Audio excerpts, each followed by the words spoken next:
President Donald Trump's policies have hit the Native American community hard, and not many are talking about it. The Trump administration started harassing tribal people, even detaining tribal people from this continent. Descendants of the original inhabitants of the US are now being stopped and questioned. They were profiling us because we were Indian. Accusations of racial profiling began to surface. They would detain natives, they would detain Hispanic people, and they would probably detain Asian people because they just lump them all together. But this isn't the first time Trump has targeted Native communities. They don't look like Indians to me, sir. We are here in rural Montana, very close to the US-Canadian border, and tucked away behind you see are the Bear Paw Mountains. And we have gained very rare access to one of the 7 reservations here in the state of Montana. We are here at the Chippewa Cree Nation, 4,500 tribal members here in the US who are fighting today to stay relevant.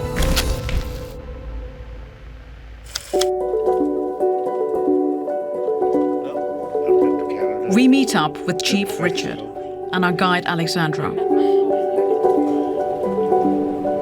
She's showing us around the reservation. A stretch of land bigger than Washington, D.C., but with none of the resources. The tribe depends on agriculture, livestock, and a handful of tribal programs to keep things running. But even the basics, clean water, fresh food, are hard to come by out here. This is our store, our only store. So everyone is buying groceries there? Not really groceries because they don't have a lot of options, but like, snacks and stuff. Which is why most people here have no choice but to travel off the reservation for daily supplies and for work. I will declare a national emergency at our southern border. But since Donald Trump began his second term as president, those trips have become more dangerous. He's ordered immigration agents to ramp up arrests. How many illegal criminals are you planning on exporting to El Salvador? And President Bukele, how many are you willing to take from the U.S.? As many as possible. And now even Native Americans, U.S. citizens on sovereign land, are being stopped and questioned. My name is Callie Oldbull, and my Cree name is Kihuskwe. Nikanyawe empiezo oasis. Wapski Kihuskwe on Sikasun. That translates to White Eagle Woman. That's my Cree name.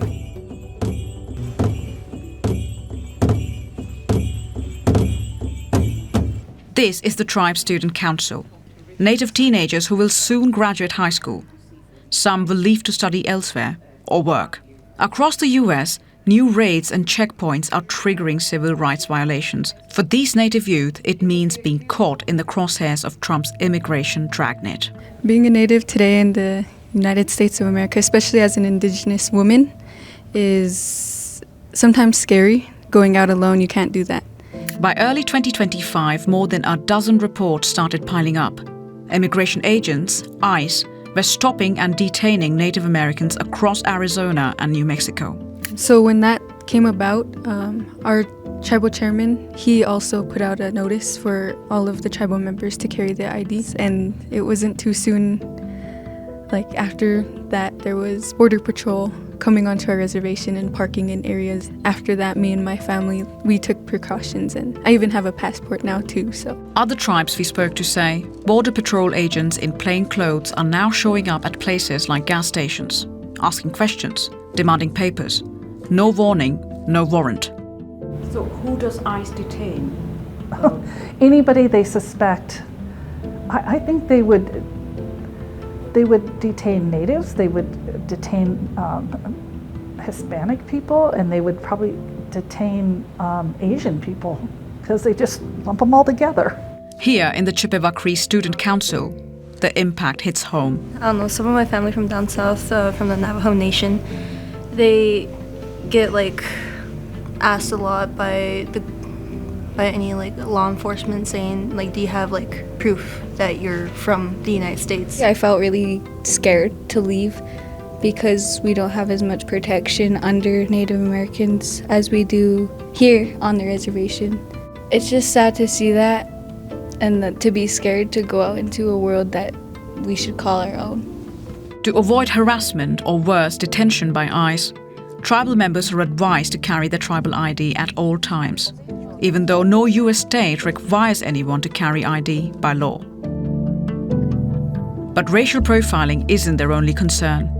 Many of Trump's recent policies are hitting reservations where it already hurts: healthcare, education, and federal support. For over 2 centuries, hundreds of treaties were signed between the tribes and the US government. Agreements that promised land, healthcare, education, and support in exchange for peace and territory.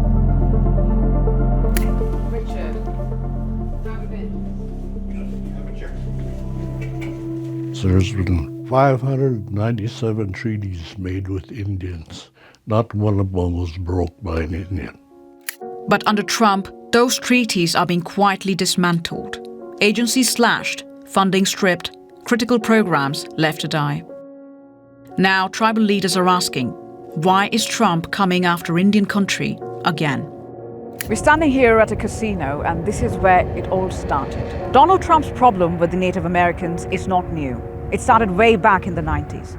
When he was trying to establish his own casino empire, his biggest competition were the Indian-run casinos. By the late 80s, Trump's casino business was bleeding cash. The market was saturated and competition was brutal. But the biggest threat? Native-owned casinos. They didn't pay federal taxes, they operated under tribal sovereignty, and they were booming. Trump tried to shut them down, filing lawsuits, claiming unfair competition. He lost, so he took his fight to Congress. There, he accused tribal casinos of being tied to organized crime. He even questioned whether Native Americans were even native enough to qualify for special protections. I will tell you right now, they don't look like Indians to me, and they don't look like the Indians. Now, maybe we say politically correct or not politically correct. They don't look like Indians to me, and they don't look like Indians to Indians. Thank God that's not the test of whether or not people have rights in this country or not, whether or not they pass your look test. Depends whether, yeah. When Congress brushed him off, Trump escalated. He launched a smear campaign, spending over $1 million on attack ads. But nothing he did defeated the tribal gambling houses. So a few years later, Trump changed tactics. In the early 2000s, he struck a deal with the Palm Springs Indians. Trump rebranded the tribe's casino, naming it after himself. For a while, it worked. But then Trump's casino empire started to crumble, and the Palm Springs Indians cut him loose, buying out his contract for $6 million. They dropped his name from the building, and just like that, Trump was out. The Palm Springs Indians turned him down. They didn't want to do business with him. Anytime you disagree with him, you're on his hit list. You're an enemy of his, I reckon. Native tribes are sovereign nations. They've got their own laws, tribal councils, and the right to self-rule. But they rely on the federal government for one thing. We depend on federal funding just about every program we've got. We're not self-sufficient. Poverty has always been a problem in the Native American communities. They put us out here in the middle of nowhere, and closest town's 30, 40 miles away, you know, and just, I don't know, that kind of isolated us. This next order relates to the definition of birthright citizenship under the 14th Amendment of the United States. That's a good one. Birthright. That's a big one. Just 2 months into office, Trump questioned native birthright citizenship, a right granted in 1924. The president is using every lever. His administration argued tribal allegiance made them less American. The immigration laws of our country. It's not optional for us to reduce the federal expenses, it's essential. Then came the budget cuts, targeting climate programs that protect sacred lands and traditional food sources. Centuries of displacement already reshaped native diets. Now, food sovereignty programs, vital for survival and culture, are on the chopping block. We think of the bald eagle when we think about the most iconic animal in the United States. But their national mascot and their national animal is the American bison. Once driven to extinction, it's now slowly coming back because of the efforts of Native American nations like the Chippewa Cree, who are trying to bring the American buffalo back. But they depend on federal funding to do so. If the current administration pulls the plug, the American buffalo might die out all over again. We are on Rocky Boys Indian Reservation here in Rocky Boy, Montana, and we are on the Buffalo Ranch. Name of the Buffalo Ranch is Buffalo Child Ranch. The front bull there is going to be the older one out of all of them. You could tell he's older. You could tell by the size of his head. He's a much larger bull than the other four that's there. My English name is Theron Oates. My Indian name, my Native American name that my grandfather gave me is Stands on Eagle's Ground. Talk to us about this program. What are you trying to achieve with it? So with our buffalo program, we are trying to achieve to where we are getting the buffalo meat back into the diets of our people. So the buffalo was everything to us. They gave us food, clothing, and then furs and hides for our lodges, to follow them.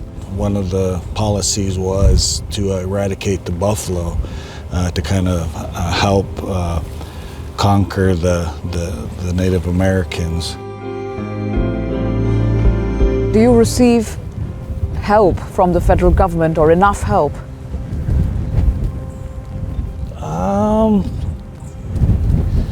Yeah, we do. Daryl's hesitation says a lot. On reservations, speaking too openly about federal neglect can come with consequences. For the Chippewa Cree, building food security is just one part of the fight. The other is water. They're surrounded by dry prairie. Out here, every drop matters. My name's Martin Watson. My Indian name is White Eagle. I represent the tribe out at the treatment plant. Martin is overseeing a massive project, a water pipeline and treatment plant that could finally bring clean running water to the reservation. We drive with him to the construction site. The pipeline spans more than 50 miles, but it's still years from completion.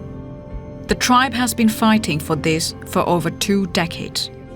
They built this to get water here to our reservation because our water system ain't very good right now. We're pretty much in dire need of it because when drought season comes, we have to really watch our water, maintain our water system. The water we have on the res ain't nothing like that water out there. I wouldn't drink it. I don't. But the entire project depends on federal support. And with Trump pushing to cut environmental protections and tribal infrastructure budgets, tribes could lose the funds to protect their voter rights. Every president was on board that got elected. They never did shoot this project down. What about now? It's hard to say with the commander-in-chief.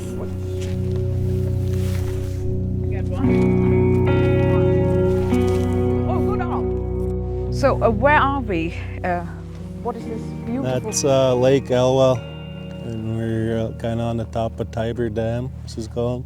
Martin takes us to the Tiber Dam, a frozen reservoir set aside for the Chippewa Cree by President Clinton back in the late 90s. This is where the water treatment plant will get its water from.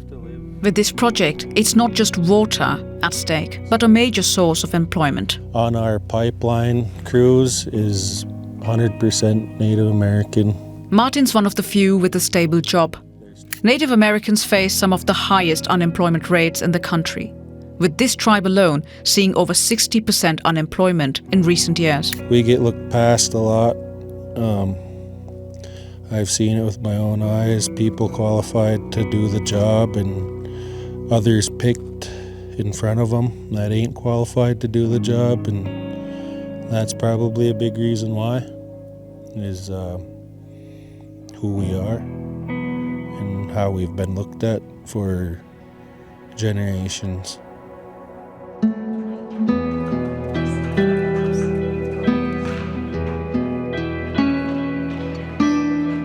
To meet the next generation of the Chippewa Cree, we head to the local school.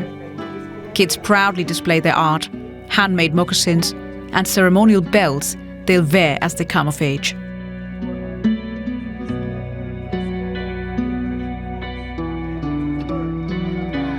In one classroom, students are learning Cree, the tribe's official language and a vital link to their identity. We are Dixie. And that means? Welcome. Why do you like learning Cree?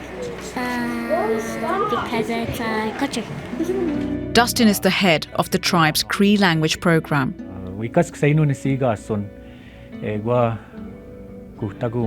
He runs a non-profit that is trying to revive the language. We haven't produced any fluent speakers in over 50 years, and we only have about 80 fluent Cree speakers left. None of our children speak our language.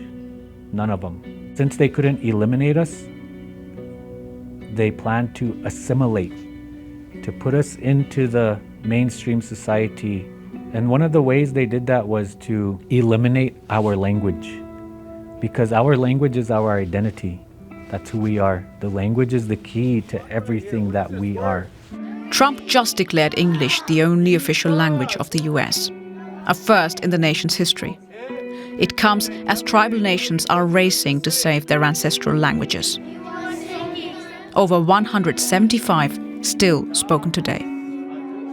Usagana Iskoisis. That's my name in Cree. The Indigenous Language Institute warns that without federal support, most could vanish by 2050. And with them, entire cultures and histories.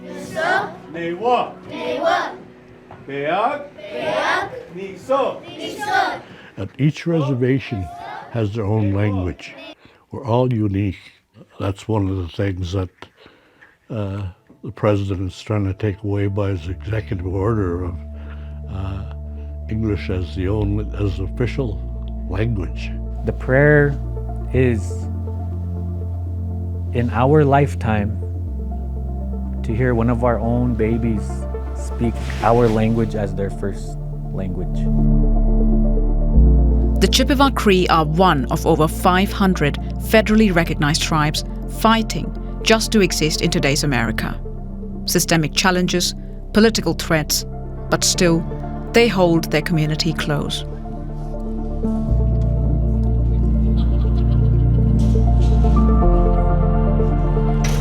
The whole Chippewa Cree comes together as a community, men and women, and they're preparing the sport called roping.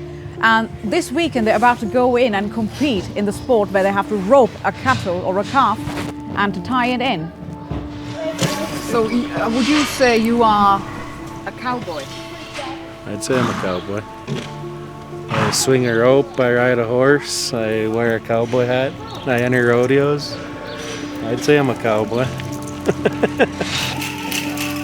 Dancers Gigi and Alyssa say the tribe's strength comes from within.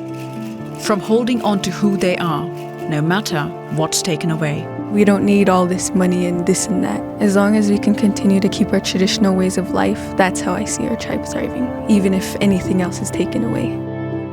This is your land. You're here first. Don't quit. Don't ever give up. That's my message. As long as the grass grows and rivers flow and the sun shines, we'll be here. We're still here. We're gonna be here forever.